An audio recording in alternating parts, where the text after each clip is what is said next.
هنعمل مع بعض كيكة. هنعمل كيكة الفانيليا، كيكة السادة الكلاسيك خالص، الكيكة اليومية بتاعت الشاي دي.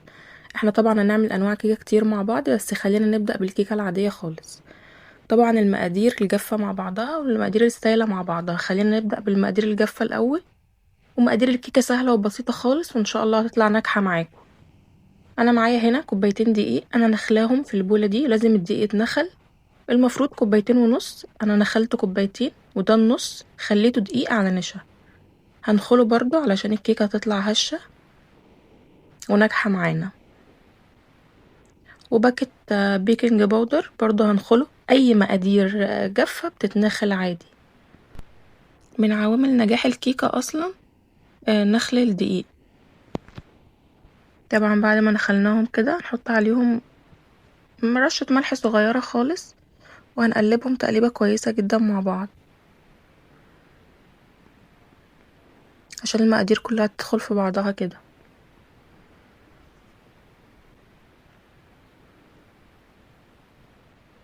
ندخل بقى على المقادير السايلة. هنا معايا في الخلاط هنزل ب3/4 كوباية زيت وكوباية سكر، وعلى حسب بتحبوا الكيكة تحليتها عاملة ازاي برضو. وهنضربهم في الخلاط ضربة مع بعضهم الأول كده. وبعدين هننزل بكوباية لبن. كوباية اللبن دي سخنة، مش ساقعة، كوباية لبن سخنة مش بتغلي بس سخنة، مش بتغلي قوي عشان البيض ما يستويش بس هي سخنة. ودول 3 بيضات، لو صغيرين يبقوا 4، عليهم معلقة فانيليا كبيرة.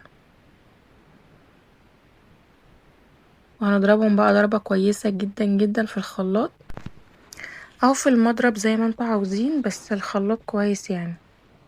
هننزل بالخليط بقى على المواد الجافة كده، وهنقلب في اتجاه واحد. هنديلهم تقليبة كويسة جدا لحد ما الهواء يدخل في الكيكة. لازم نقلبها كويس جدا في اتجاه واحد، ونضربها شوية كويسين لحد ما قوامها يتظبط.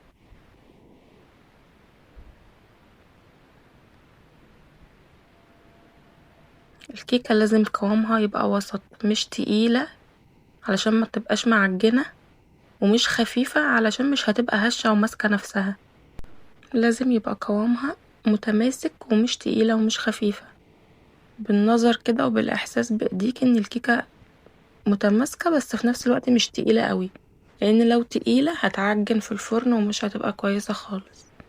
زي ما انتوا شايفين كده ده القوام بالظبط.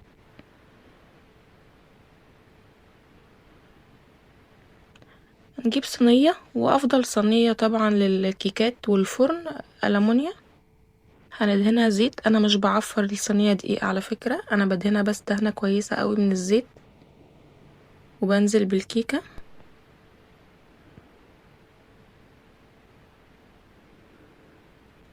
ناخد كل المقادير كده في الصينية، هنخبطها بس خبطتين كده على الرخامة تخرج الهوا اللي فيها. درجة حرارة 180 في الرف اللي في النص لحد ما تستوي، والخلة اللي هندخلها تطلع كويسة وناشفة، تطلع بالجمال والحلاوة دي. شوفولي بقى الهشاشة مرتفعة وهشة وشكلها تحفة.